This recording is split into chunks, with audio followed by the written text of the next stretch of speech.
Hi అండి. ఎప్పుడూ చేసుకునేలా కాకుండా బెండకాయని ఇలా కూడా ట్రై చేయండి. ఎప్పుడూ ఒకేలాగా ఫ్రై చేసుకుంటాం కదా టమాటాలో వేసి. అలా కాకుండా ఇలా కూడా ఒకసారి ట్రై చేస్తే చాలా టేస్ట్గా ఉంటుందండి.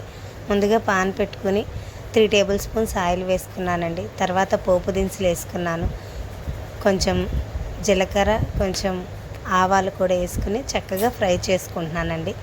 అవి ఫ్రై అవుతూ ఉన్నప్పుడు నేను ఒక ఆనియన్ కూడా కట్ చేసేసుకున్నానండి. ఆ ఆనియన్ కూడా వేసేసుకున్నాను. ఈ ఆనియన్ వేసాక నేను కొంచెం సాల్ట్ వేసుకున్నానండి. ఆనియన్ త్వరగా ఫ్రై అయిపోతుంది సాల్ట్ వేసుకుంటే. ఇవి ఫ్రై అవుతూ ఉన్నప్పుడు బెండకాయ ముక్కల్ని చక్కగా కట్ చేసి పక్కన పెట్టుకున్నాను. ఇవి ఫ్రై అయిన తర్వాత నేను 5-6 వెల్లుల్లి రెబ్బలను దంచుకుని వేసుకున్నానండి.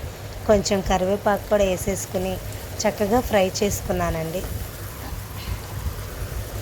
అవి ఫ్రై అయిపోయిన తర్వాత నేను ముందుగా కట్ చేసి పక్కన పెట్టుకుని ఉంచుకున్న బెండకాయ ముక్కలను కూడా వేసేసుకున్నానండి.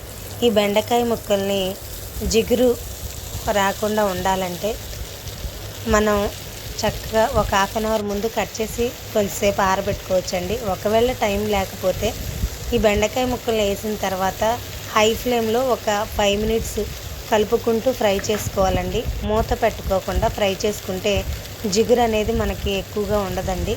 తర్వాత కొంచెం సాల్ట్ వేసుకుని చక్కగా ఫ్రై చేసుకున్నానండి. అవి ఫ్రై అవుతూ ఉన్నప్పుడు కొంచెం పసుపు కూడా వేసేసుకున్నానండి. ఇవి ఫ్రై అయ్యేలోపు నేను పక్కన కడాయి పెట్టుకుని ఆ పల్లీలు కూడా చక్కగా ఫ్రై చేసేసుకున్నానండి. చూసారండి, హై ఫ్లేమ్లో పెట్టడం వల్ల జిగురు కూడా అనిపించలేదు. ఇది ఫ్రై అయిపోయిన తర్వాత నేను 2 టేబుల్ స్పూన్స్ కారం వేసుకుని చక్కగా మళ్ళీ ఒకసారి కలిపేసుకున్నానండి. లాస్ట్లో ఫ్రై చేసిన పల్లీలు కూడా వేసేసుకున్నానండి.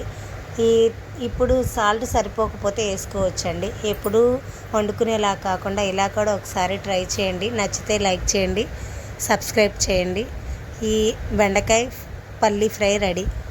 Thank you for watching.